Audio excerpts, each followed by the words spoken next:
По асимилацијата на јужните пајонски племиња во 5 век пред нашата ера од страна на македонските кралеви, на пајонците им останала територијата на север, која што во голем дел се совпаѓала со денешната македонска држава. Обединети од сопствените кралеви, таму тие го создале своето кралство. Историските и нумизматичките податоци го потврдуваат кралувањето на неколку владетели од кралската династија. Сепак, во пајонскиот монетарен круг постојат и владетели познати само од нивните монети. Од нив е посебно значаен Тефтај. Тој, според научните индици, има речиси сигурно пајонско потекло. Сребрениот диобол, што носи надпис со неговото име, всушност е единствениот сведок за неговото некогашно постоење.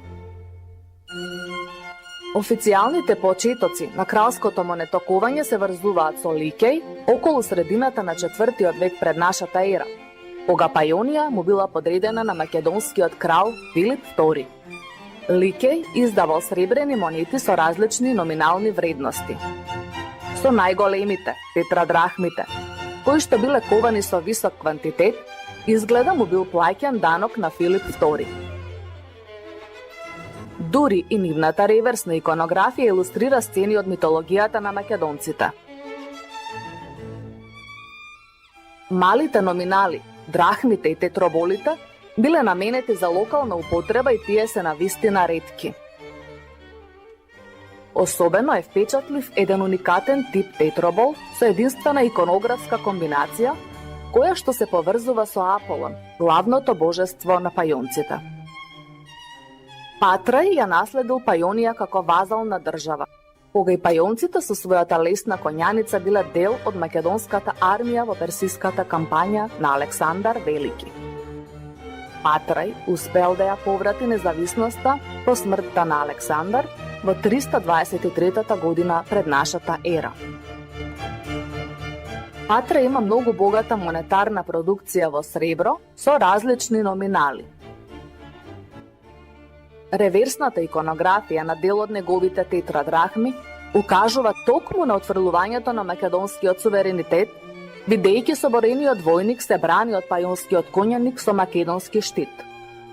Првичната иконографија на оваа сцена била со поинаков штит и ја величала победата на Аристон врз персискиот командант Сатропат. Авдолеонт, синот и наследникот на Патрај, бил многу способен владетел.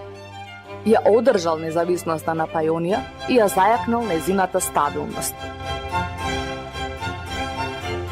Во монетокованјето и тој употребувал само сребро, издавајќи неколку различни деноминации со унифицирана иконографија. Кај еден редок тип тетроболи пак е видлив ликот на Дионис, уште едно многу почитувано пајонско божество. По смртта на Авдолеонт, а особено по големата навала на галите, во 280-279 година пред нашата ера, Пајонија западнала во нестабилна и во економски тешка состојба. Од тогаш па се до анектирањето во рамките на кралството Македонија во 217 година пред нашата ера, на пајонскиот трон седнале и последните кралеви. Тие издавале исклучиво бронзени монети.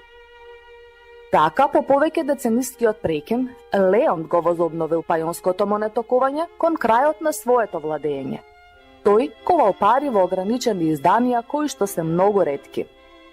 Дропион пак, последниот пајонски крал, е основач на новата политичка организација, пајонскиот којнон или сојуз. Тој на своите изданија го испишал токму името на народот, додека сопственото го предал само со монограм. Пајонската збирка на автохтоно ковани монети е една од најзначајните во Музеот на Народната банка.